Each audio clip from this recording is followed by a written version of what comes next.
Sorry అండి, వాళ్ళ video delete అయిపోయింది, పెట్టలేకపోతున్నానని. ఆ వీడియో డిలీట్ అయిపోయినందుకు ఒకరు మాత్రం గంతులేశారు చూడండి. ఎవరో తెలుసా? మీరు చూస్తున్నది సింప్లీ విత్ స్పందు. అంటే ఇంగ్లీష్ రాని వాళ్ళు కూడా ఉంటారు కదా, వాళ్ళ కోసం అన్నమాట. దిస్ ఇస్ స్పందన. Welcome back to our channel simply with Spandu. ఎలా ఉన్నారు అందరూ? బాగున్నారా? సో ఇవాళకి కంప్లీట్గా రికవర్ అయిపోయిన స్పందనాన్ని మీరు ఇప్పుడు చూస్తున్నారనమాట. సో ఈ మధ్య కాలంలో స్పెషల్ ఇంట్రెస్ట్ ఏమీ పెట్టలేదు. సంక్రాంతి వీడియో కూడా అలా అలా ఏదో పడుకుని ఎడిట్ చేసి మీకు 7:30కి పెట్టానమాట. పాపం 7:30కి పెట్టిన సంక్రాంతి వ్లాగ్ కోసం వెయిట్ చేస్తున్నట్టున్నారు. చాలా బాగా చూశారనమాట. ఒక 300 వ్యూస్ దాకా వచ్చాయి. దానికి తప్ప మిగతా వాటికి అసలు వ్యూస్ రావట్లేదు. మనకేమో సబ్స్క్రైబర్ కౌంట్ అలా అలా అలా పెరిగిపోతుంది, కానీ వ్యూస్ కౌంట్ ఇలా ఇలా ఇలా తగ్గిపోతుంది. అసలు ఏంటి చెప్పమా అనేది నాకు అర్థం కావట్లేదు. కాబట్టి మీ సలహా నా మొహాన విసిరితే హ్యాపీగా ఫీల్ అవుతానన్నమాట. సో ఒక్కొక్కరికి ఒకటి అర్థం అయిపోయి ఉంటుందిగా. మనము మన ఛానల్లో ప్రతిదీ మనకు నచ్చిందే ఉంటుంది. కాకపోతే మీ అభిప్రాయాలు నాకు తెలియజేస్తే బాగుంటుంది. ఏంటి లోపం, వాట్ ఈస్ ద లోపం అనేది కరెక్ట్ చేసుకోవడానికి ట్రై చేస్తానన్నమాట. సో మనకు వ్యూస్ ఎక్కువ రావాలంటే ఏం చేయాలి అనేది మీ సలహా మీరు పంచుకోండి కామెంట్ బాక్స్ ద్వారా. అంతేకాకుండా మహేశ్వరి గారు నాకు ఒక సలహా ఇచ్చారు, నాకు అది బాగా నచ్చిందండి. ఏంటంటే ఎండ్ స్క్రీన్లో పాత వీడియోస్ పెట్టమన్నారు. నిజమే, పాత వీడియోస్, కొత్త వీడియోస్ అంటే కింద కనిపిస్తాయి, టక్కున ఒత్తేయచ్చు. కానీ పాత వీడియోస్ వెతికి చావాలి. దానికి బద్ధకం వచ్చిందిగా మనకు. కాబట్టి వెతకడానికి బద్ధకమే ఇన్నాళ్ళు వదిలేశాను. బట్ ఇప్పుడు కమ్యూనిటీని కూడా బాగా వాడదాం.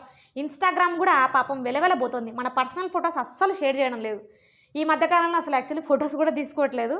కాబట్టి దాన్ని కూడా ఎలాగోలాగా మరుగున పడిపోయింది. కాబట్టి దాన్ని కూడా కవర్ చేద్దాం. ఇన్స్టాగ్రామ్లో పిక్స్ పెట్టడం అలవాటు చేసుకుందాం. కమ్యూనిటీ ట్యాబ్ ఎప్పుడూ ఫ్రెష్గా ఉండేలాగా చూసుకుందాం. ఓకేనా?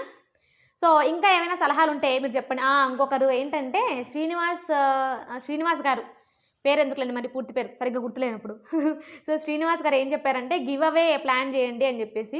యాక్చువల్లీ గివ్ అవే కృష్ణాష్టమికి నేను అనుకోకుండా చేశాను. ఎందుకంటే వాళ్ళు ఇంట్రెస్ట్ చూసి అయ్యో ఇంత ఇంట్రెస్టింగ్గా పంపించారు కదా ఫోటోలు, ఇది గివ్ అవే కండక్ట్ చేస్తే బాగుంటుందని చెప్పి నేను ఇష్టంగా చేశాను. ఇప్పుడు గివ్ అవే ద్వారా నాకు ఎవరైతే సబ్స్క్రైబర్స్ వచ్చారో వాళ్ళు మెల్లమెల్లగా వెళ్ళిపోయారు. కాబట్టి నేను గివ్ అవేస్ని పెద్దగా నమ్మను. గివ్ అవేస్ పెట్టిన తర్వాత సబ్స్క్రైబర్స్ వస్తారు, కానీ వాళ్ళ వల్ల వ్యూస్ ఉండవు అనమాట. సో అలా కాకుండా ఇంకొక రీజన్ ఏంటంటే నాకు గివ్ అవే ఇవ్వాలని ఉంది. ఎందుకంటే నా ఛానల్ని ఫస్ట్ నుంచి సపోర్ట్ చేస్తున్న కొందరు ఉన్నారు. సో వాళ్ళకు కూడా మన తరపున ఏదైనా ఇద్దామని ఉంది. కాకపోతే మానిటైజేషన్ అయ్యిందని అనిపించుకుంది, కానీ మన ఛానల్ ఇంతవరకు ఒక పైసా కూడా రాలేదు. కాబట్టి మన చేతికి క్యాష్ వచ్చిన తర్వాత గివ్ అవేలు అందరూ 1-2 ఇస్తే మనం మూకుమ్మడిగా 10 ఇద్దాం. ఓకేనా? సో ఇంకొకటి ఏంటబ్బా, ఏదో మర్చిపోయాను. నేను మీ కోరికలు మర్చిపోయాను అనుకుంటున్నారు, కానీ ఎవరు కీర్తి ఏమడిగిందంటే 2000 సబ్స్క్రైబర్స్ అయినందుకు కానీ మాకు స్పెషల్ కపుల్ వీడియో కావాలని అడిగింది. కాబట్టి అది శనివారం ట్రై చేస్తాను, మా వారిని ఎలాగోలాగా బతిమాలి. సో అదన్నమాట సంగతి. రెండోది ఏంటంటే శ్వేతా కాసిరెడ్డి గారు ఏమడిగారంటే ఆఫ్టర్నూన్ టు నైట్ రొటీన్ చేయమని చెప్పారు, ఈవినింగ్ రొటీన్. ఇవాళ చేయడానికి ట్రై చేస్తాను, ఎందుకంటే ఇవాళే కోలుకున్నాం కాబట్టి. కానీ ఇంకొక విషయం ఏంటంటే అన్ని విషయాలు చెప్పేస్తున్నాను, కానీ అసలు మ్యాటర్కి రావట్లేదు అనుకుంటున్నారు కదా. వస్తా మళ్ళీ మనం 3 రోజుల నుంచి జ్వరంతో పడుకున్నాం కాబట్టి చప్పగా ఉన్నాం. అన్నీ ఒకటిసారి వచ్చేస్తున్నాయి, ఏం చేయమంటారు? సో ఏం చెప్పొచ్చా, ఏదో చెప్పాలనుకున్నామండి. చూసారా టాపిక్ ఎంత ఈజీగా డైవర్ట్ అయి చచ్చిందో, గుర్తొచ్చి చావే లాగైపోతుంది వీడియో. ఒక్క నిమిషం ఆలోచించుకుని మళ్ళీ వస్తా. ఇప్పుడు గుర్తొచ్చిందండి, మనం న్యూ ఇయర్ రెజల్యూషన్ గురించి కూడా ఈ గత 3 రోజుల నుంచి సరిగ్గా మాట్లాడుకోవట్లేదు. గత 3 రోజుల నుంచి మనం బెడ్కి అంకితం అయిపోయాం అనమాట. అలా వంట చేయడం, ఇలా వచ్చి పడుకోవడం. సో ఇది తంతు. ఇంకేం నేర్చుకుంటాం? కానీ నేర్చుకున్నా, పడుకోవడం అంటే మన బాడీకి రెస్ట్, కానీ మైండ్కి రెస్ట్ ఎక్కడిది? కాబట్టి పొద్దుస్తమానం ఏం నిద్రపోతామని చెప్పేసి మొత్తం బుక్ అంతా కంప్లీట్ చేశాను సబ్కాన్షియస్ మెమరీ గురించి. కాకపోతే చిన్నగా చెప్పడం ఎందుకని చెప్పేసి అది ఒక 2 ఎపిసోడ్లు పట్టేలా ఉంది. సో మీకు ఇంట్రెస్ట్ ఉంటే చెప్పండి, ఒక వీడియో చేద్దాం సబ్కాన్షియస్ మెమరీ గురించి. చాలా ఇంట్రెస్టింగ్ మ్యాటర్ ఉందన్నమాట. సో అది సంగతి. ఇప్పుడు అసలు మ్యాటర్కి వచ్చేస్తాను. మొన్న ఎప్పుడో జ్వరం వచ్చి పడుకున్నప్పుడు చెప్పాను కదా, సారీ అండి వాళ్ళ వీడియో డిలీట్ అయిపోయింది, పెట్టలేకపోతున్నానని. ఆ వీడియో డిలీట్ అయిపోయినందుకు ఒకరు మాత్రం గంతులేశారు చూడండి. ఎవరో తెలుసా? మావారే, ఇంకెవరు ఉంటారు? ఆయనకు లేకుండా నేను పాలపూరీలు మింగి చచ్చానని చెప్పి, ఎలాగో పాలపూరీల వీడియో డిలీట్ అయిపోయింది, మళ్ళీ చేయక చస్తుందని చెప్పేసి ఆయన ఆరాటం అనమాట. చేశాను, పాలపూరీలు చేసి ఆయనకు ఒకటి రుచి చూపించి మిగతావన్నీ తీసి పెట్టా. మరి అంత ఆనందపడితే నాకు కోపం రాదా ఏమిటి? సో ఆ పాలపూరీల రెసిపీ ఇవాళ చేసి చూపించబోతున్నాను అనమాట. అమ్మ స్పందన మొత్తానికి మ్యాటర్కి వచ్చింది అనుకుంటుంటారు పాపం విసుగు చెందిన వాళ్ళు. విసిగించాలని ఏమీ అనుకోకండి, మరీ 3 రోజుల నుంచి ఏమీ మాట్లాడకండి, తన్నుకుని వచ్చేస్తున్నాయి ఒకటేసారి. సో ఇప్పుడైతే అర్జెంటుగా ఈ వీడియోని లైక్ చేయండి, మీ ఫ్రెండ్స్కి కూడా షేర్ చేయండి, కామెంట్ బాక్స్ ద్వారా నేను అడిగినట్టుగా మీ సలహాలు నాకు ఇస్తే నేను కొంచెం ఆలోచిస్తానన్నమాట, మనం వ్యూస్ పెరగడానికి ఏం చేయాలి అనేసి. అలాగే సబ్స్క్రైబ్ ఇంకా చేసుకోకపోతే తప్పకుండా సబ్స్క్రైబ్ చేసుకోండి. అన్ని రకాలుగా మీకు ఉపయోగపడే వీడియోస్ మాత్రమే చేస్తానన్నమాట. వ్లాగ్స్, కుకింగ్ ఛానల్స్, మహాభారతం మాత్రం చాలామంది చూడట్లేదు. ఇట్స్ ఓకే, 40 మంది చూసారంటే కనీసం నాలాంటి వాళ్ళు 40 మంది ఉన్నారనే కదా, అది చాలు. మనకు 2000 కౌంట్ తక్కువ అనిపిస్తుంది, కానీ ఒక్కరు ఇద్దరు లేనప్పుడు కూడా 40 మంది చూడడం గ్రేటే కదండి. సో అదన్నమాట సంగతి. ఇప్పుడైతే పాలపూరీలు అర్జెంటుగా చూసేద్దాం పదండి. ఇవి అచ్చంగా 1/2 లీటర్ పాలు, కానీ దీంతో మనకి ఇప్పుడు పని లేదు. అయినా సరే స్పందన ఎప్పుడు లేనిది ఎందుకు కావాల్సిన పదార్థాలు ముందు చూపిస్తుందంటే చెప్తా, దాని దగ్గరికే వస్తున్నా. 1/2 లీటర్ పాలకు గాను ఇది మెజర్మెంట్ కప్లో 1/2 కప్ అన్నమాట. సో 1/2 కప్పు తీసుకుంటే కరెక్ట్గా సరిపోతున్నాయి అనమాట ఆ పాలకు ఈ పూరీలకి. కానీ నేను మాత్రం 1.5 కప్పు తీసుకుంటున్నాను. ఎందుకంటే డిన్నర్ టైం అయింది, మళ్ళీ నేను పాలపూరీలు చేసిన తర్వాత మళ్ళీ రొట్టెలు చపాతీలు చేయడం ఎందుకని అన్నీ కలిపి కొట్టేస్తున్నాను అనమాట. మీరు మాత్రం గుర్తుపెట్టుకోండి, 1/2 లీటర్ పాలకి 1/2 కప్పు చపాతీ పిండి సరిపోతుంది అనమాట. చెప్పడం మర్చిపోయింది, ఇది గోధుమ పిండి. మళ్ళీ ఏ మైదా పిండి అనుకున్నారు, అమ్మ మనం మైదాకు చాలా దూరం. ఇందులోనే పైపిండి కోసం, అంటే మనం చపాతీలు లేదా పూరీలు రుద్దుకోవడానికి పైపిండి కొంచెం దీంట్లోంచే తీసుకుందాం, అంత ఎక్కువ అవసరం లేదు. దీంట్లో కొంచెం, మరీ ఇంత ఎక్కువ, ఓకే, కొంచెం సాల్ట్ బ్యాలెన్స్ చేసుకోవడానికి మాత్రమే వేయండి. ఇందులో 1 స్పూను నెయ్యి కూడా వేస్తున్నాను, నెయ్యి లేదా నూనె. ఇది వేసుకుంటే ఏమవుతుందంటే మనకు పాలపూరీలు తినేటప్పుడు ఈజీగా తునుగుతాయన్నమాట, లేకపోతే తునగో, మనం పీక్కుని తినాల్సి వస్తుంది దీన్ని. దీంట్లో తగినన్ని వాటర్ పోసుకుని కేవలం చపాతీ పిండి మనం ఎలా కలుపుకుంటామో అంతే స్మూత్గా, అంతే మృదువుగా కలిపితే సరిపోతుంది. మళ్ళీ మెత్తగానా జారుగా అని డౌట్లు ఏమి అక్కర్లేదు మీకు. పిండి మొత్తం కలిపిన తర్వాత చూద్దురులేండి. అమ్మయ్య, ఇలా స్మూత్గా కలుపుకున్న తర్వాత దీన్ని ఒక 1/2 అవర్ దాన్ని వదిలేయాలి. ఇలా ఓకే, ఇలా ఒక గిన్నెతో కవర్ చేసి పక్కన పెట్టేసుకుందాం. చపాతీ పిండి కలుపుకున్న తర్వాత ఇలా 6 లేదా 7 ఫుల్ జీడిపప్పులు ఉన్నాయి, మళ్ళీ ముక్కలు చేసేసుకున్నారు. సో 6 లేదా 7 జీడిపప్పులు వేసుకుని దాంట్లో 1 స్పూన్ గసగసాలు, ఏ స్పూన్తో అయితే గసగసాలు తీసుకున్నామో అదే స్పూన్తో బియ్యం పిండి తీసుకోవాలన్నమాట, అదే క్వాంటిటీలో. నేనైతే ఇక్కడ as usual brown rice powder తీసుకుంటున్నాను, మీరైతే నార్మల్ బియ్యం పిండే వాడుకోవచ్చు. వీటిని మిక్సీ జార్లో వేసుకుని గ్రైండ్ చేసుకోవాలి. ఇందాక చెప్పిన పదార్థములన్నింటినీ గ్రైండ్ చేసుకున్నాను. ఇప్పుడు అర్థమైందా నేను ఎందుకు చిన్న కప్పులో చూపించానని? ఇంత లోతుగా ఉంది, మీకు పదార్థాలు ఎక్కడ కనిపిస్తాయి? సో ఇవి గ్రైండ్ చేసుకున్న తర్వాత 2 స్పూన్ల కొబ్బరి పొడి వేయాలన్నమాట. కొబ్బరి పేస్ట్ వేసినా తురుము వేసినా పర్వాలేదు. బాగా పాలు అంటే ఏమంటారు, లేతగా ఉన్న కొబ్బరి అయితే ఇంకా రుచిగా ఉంటుందన్నమాట. ఎండు కొబ్బరి వేసుకుంటే కొంచెం అంతగా టేస్ట్ రాకపోవచ్చేమో, మరి మీ ఇష్టం అబ్బా. గ్రైండ్ చేస్తే పేస్ట్ ఇలా అయ్యింది, కానీ మనకు ఇంకా ఫైన్ పేస్ట్ కావాలి. కాబట్టి దీంట్లో ఇందాక 1/2 లీటర్ పాలు చూపించాను కదా, దాంట్లోనే కొన్ని పాలు వేస్తున్నాను అనమాట. ఇవి ఆల్రెడీ కాచి చల్లార్చిన పాలు, మీకు చూపించిన 1/2 లీటర్ పాలు కూడా ఒకసారి కాచి చల్లార్చి పక్కన పెట్టేసిన పాలు అనమాట. ఇప్పుడు దీన్ని ఫైన్గా పేస్ట్ చేసుకుందాం. ఎలా అవ్వదో చూద్దాం, తీసి చూద్దాం ఏ మట్టుకు సక్సెస్ అయ్యామో అని. చెప్పానా ఫైన్గా పేస్ట్ అవ్వక తెస్తుందా? చూసారా, దోసపిండి కదా, దోసపిండిలాగా ఎంత మెత్తగా అయిపోయిందో. సో ఇలా మెత్తగా అయిపోయిన తర్వాత ఇలా మందంగా ఉన్న ఒక పాత్ర తీసుకుని, అంటే కింద అడుగు మంద ఉండాలండోయ్, లేకపోతే మాడిపోతుంది. సో 1/2 లీటర్ పాలు దీంట్లో వేసేస్తున్నాను. అంటే 1/2 లీటర్ పాలు మనం ఆల్రెడీ పేస్ట్ చేసి పెట్టుకున్నాం కదా, కొబ్బరి, జీడిపప్పు వగైరా అనమాట. ఇవి ఇప్పుడు కాచుకోవడం అని చెప్పేసి పొంగొచ్చే వరకు కాచుకోవాలనుకున్నారు. దీన్ని ఇలా కలుపుతూనే ఉండాలి. కలపడానికి మీకు వీలుగా ఉండాలనుకుంటే ఇలా ఒక చెక్క స్పూన్ వాడితే మీకు ఈజీగా అడుగు మాడకుండా వస్తుందన్నమాట.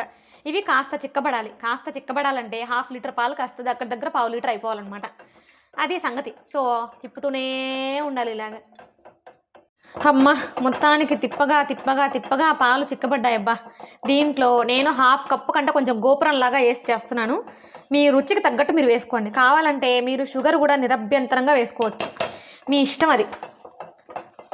సో ఈ బెల్లం కరిగేదాకా కూడా తిప్పాలి. ఈ బెల్లం వేసిన తర్వాత దీని కలరు మనం క్యారమలైజ్ చేస్తాం కదా, ఆ కలర్ రావాలన్నమాట.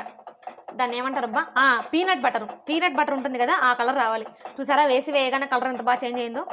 యాక్చువల్లీ కెమెరాలో కనిపించట్లేదు చెప్పమా, ఏమోలే మొత్తానికి బెల్లం కరిగే వరకు కూడా జాగ్రత్తగా, బెల్లం వేసిన తర్వాత పాలు విరిగిపోతాయండి బాబు, కొబ్బరి కూడా వేసాం కదా, కాబట్టి తిప్పుతూనే ఉండాలి, వేరే పనేం పెట్టుకోకండి. బాగా దగ్గరకు వచ్చేసిందండి. ఇది ఎలాగో కొంచెం చల్లబడితే మళ్ళీ ఇంకా చాలా గట్టిగా అయిపోతుంది అనమాట. సో ఇలా ఉండాలి. ఇలా ఉన్నప్పుడే మీకు ఈ గిన్నెలో కనపడట్లేదు నాకు అర్థమైంది, కానీ వేరే గిన్నెలోకి షిఫ్ట్ చేసిన తర్వాత మీకు క్లియర్గా అర్థమవుతుంది. దీన్ని దించేసేటప్పుడు ఓ పక్క ఇలా కలుపుతూ రెండో పక్క నేను ఏం చేస్తున్నాను అనుకుంటున్నారు, దంచుకుంటున్నాను దీన్ని. డ్రై జింజర్ సొంటి పొడి వేస్తున్నాను అనమాట, కొంచెం సొంటి పొడి. యాక్చువల్లీ ఇలాచీ వేసుకోండి, మా ఆయనకు ఇలా ఇష్టం అని చెప్పేసి నేను ఇలా వేస్తున్నాను అనమాట. కొంచెం ఘాటుగా ఉంటే బాగుంటాయి పాలపూరీలు అన్నట్టుగా. మీరు మాత్రం కంపల్సరీ ఇలాచీనే వేసుకోండి. ఇలాచీ లేకపోతే వదిలేయండి, ఇంకేం చేస్తాం, ఎన్నం తీసుకొచ్చేస్తాను చెప్పండి. సో ఇప్పుడైతే మంగళం పాడేద్దాం. చూసారా ఎంత క్రీమీగా వచ్చేసిందో, టంటడై. సో దీన్ని ఇప్పుడు పక్కన పెట్టేసి పూరీలు తిక్కడం అంటారా మీరు ఏమంటారో మనకు తెలీదు, పూరీలు రుద్దుకుందాం. ఇందాక చెప్పా కదా చల్లగా అయిపోయిన తర్వాత ఇంకా గట్టిగా అయిపోతుందని, చూసారా ఎంత క్రీమీగా అయిపోయిందో, మరి పేరిన నెయ్యిలాగా ఉంది కదా. సో ఇలా ఉంటుందన్నమాట. కాబట్టి దీన్ని పక్కన పెట్టేసి డీప్ ఫ్రైకి సరిపడా ఆయిల్ పోసుకోవాలన్నమాట పూరీలు వేయించుకోవడానికి. ఈ ఆయిల్ వేడయ్యేలోగా పూరీలు రుద్దుకుందాం. కొంచెం కింద పైపిండి కొంచెం వేసుకుని పూరీలాగా రుద్దుకోవాలన్నమాట. పూరీలు మామూలుగా ఎలా రుద్దుతామో తెలుసు కదా మనకి, సమానంగా రుద్దాలన్నమాట.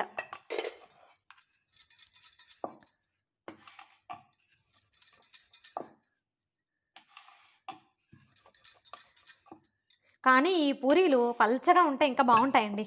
అంటే మనం కరకరలాడుతూ చేసుకుంటేనే వీటి రుచి అన్నమాట. మెత్తగా కూడా చేసుకుంటారు కొంతమంది, ఎవరిష్టం వాళ్ళదబ్బా. ఏమంటారు, జిహ్వకో రుచి అంటారు కదా, అలాగన్నమాట. సో ఇలా వీలైనంత పల్చగా, ఎంత పల్చగా రుద్దుకున్నప్పటికీ ఎంతో కొంత పొంగుతుంది. ఈ పూరీలు పొంగకూడదన్నమాట పాలపూరీలోకి చేసుకునే పూరీలు. కాబట్టి ఏం చేయాలి చెప్పమా అంటే, ఇలా వీటికి ఘాట్లు పెట్టుకోవాలన్నమాట. ఘాట్లు పెట్టుకోండి, కోపం వస్తే తూట్లు కూడా పొడవండి. బాగా కాగిన తర్వాత, యాక్చువల్లీ కాగి చాలా చెప్పింది, పూరీలన్నీ వేయగా ఈ ఒక్క పూరి మిగిలింది. ఇప్పుడు గుర్తుకొచ్చింది మీకు చూపించాలి కదా అని చెప్పేసి, అందుకని పూరీ వేయు ప్రక్రియ అన్నమాట. బో అమ్మయ్య ఇక్కడే ఉంది. సో ఈ పూరీని మీడియం ఫ్లేమ్లో పెట్టుకుని, మనం ఎన్ని హోల్స్ పెట్టినప్పటికీ కుక్కతో ఒక వంకర అంటారు చూసినారా, అలాగే పూరీ కూడా చూసారా కాసంత పొంగింది.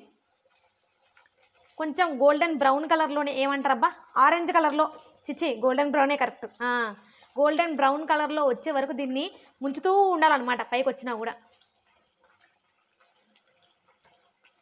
అప్పుడప్పుడు ఇది చేసే సౌండ్లు చూస్తుంటే పొరపాటున పేలిచి వస్తుందో ఏమో అని భయం వేస్తుంది. ఇంకా చాలమ్మా, ఇంకా చాలు, ఈ మాత్రం కలర్ వస్తే చాలు. వీటిని పక్కన పెట్టేద్దాం. ఇలా క్రిస్పీగా, ఎంత క్రిస్పీగా వస్తే అంత బాగుంటాయి అబ్బా పాలపూరీలు. టంటడై, ఇన్ని చేసాం, ఆఖరున గుర్తుకొచ్చేసింది. ఇంకా నయం, లేకపోతే డైరెక్ట్ పూరీలు చూపించేదాన్ని. ఇక మనకి స్టవ్తో పనిలేదు. ఎంచక్కా పూరీలు చేసేసుకున్నాం కాబట్టి బాగా అడుగు మందం ఉన్న పాత్రలోంచి తీసుకుని ఇలా మూతి వెడల్పున్న పాత్రలోకి దీన్ని షిఫ్ట్ చేయాలన్నమాట. మరి పూరీలు పట్టాలిగా, అందుకని దీంట్లోకి షిఫ్ట్ చేసాం. మీరు ఎప్పుడు తినాలనుకుంటే అప్పుడు పూరీల్ని కొంచెం వేడి చేసుకుని, దీన్ని మరీ ఎక్కువ మరిగిపోవాల్సిన అవసరం లేదు, కొంచెం అంటే గోరువెచ్చగా ఉంటుంది అంటారు కదా, దానికంటే కొంచెం ఎక్కువ మోతాదులో అనమాట. అంతవరకు కాగబెట్టుకుని దాంట్లో పూరి డిప్ చేసుకోవాలన్నమాట. ఆ ప్రక్రియ ఎందుకులేండి చెప్పడం, ఆల్రెడీ చూస్తారుగా మీరే. ఇలా కొంచెం వేడైన తర్వాత ఇలా పొగలు రావాలన్నమాట. అప్పుడు స్టవ్ కట్టేసి ఎంచక్కా మన పూరీని ఇందులో డిప్ చేసి ఒక 15 సెకండ్స్ దీని మానాన్ని దీన్ని ఇలాగే ఉండనివ్వాలి. అంతకంటే ఎక్కువసేపు ఉంటే దీనికి ఈ స్పూన్ మనం తీసుకుని ఇలా అనడానికి రాదు, మెత్తబడిపోతాయి అన్నమాట. సో ఒక 15 సెకండ్స్ దాకా మాత్రమే ఇలా ఉంచాలి. అమ్మయ్య 15 సెకండ్స్ అయిపోయాయి కాబట్టి అప్పుడే చూసారా ఎంత మెత్తబడిపోయిందో. సో దీన్ని ఒక ప్లేట్లోకి తీసుకోవాలన్నమాట. అమ్మో దీని మూతి కూడా సరిపోయినట్లేదు. ఒక 15 సెకండ్లు ముంచి తీసిన తర్వాత ఈ ఆకృతిలో ఉన్నాయన్నమాట. మనం తినేటప్పుడు పైన ఇంకో కొంచెం ఇలా పాలు వేసుకుని తింటే ఉంటుంది అసలు అద్భుతం, అంతే అంత బాగుంటుందన్నమాట. అమ్మయ్య మొత్తానికి పాలపూరీలు రెడీ అయిపోయాయి. ఫస్ట్ టైం చేసుకునే వాళ్ళకు కొంచెం టైం పట్టినట్టుగా అనిపిస్తుంది, కానీ అలవాటు ప్రకారం పోను చాలా ఈజీగా చాలా తక్కువ టైంలో కూడా చేసుకోవచ్చు అనమాట. సో అర్జెంటుగా ఈ రెసిపీ మీ ఇంట్లో ట్రై చేసి మీ ఇంట్లో వాళ్ళందరితో ఆహా అద్భుతం అనిపించుకోండి. అలాగే కామెంట్ బాక్స్ ద్వారా మీ సలహాలు సూచనలు చెప్పడం మాత్రం మర్చిపోవద్దే. ఈ వీడియో నచ్చితే లైక్ చేయండి, మీ ఫ్రెండ్స్కి కూడా షేర్ చేయండి. ఇంకా ఎవరైనా సబ్స్క్రైబ్ చేసుకోకపోతే ఏమీ పర్వాలేదు, ఇప్పటికైనా సబ్స్క్రైబ్ చేసుకోండి. మంచి వీడియోస్ ఉంటాయన్నమాట. Okay, bye.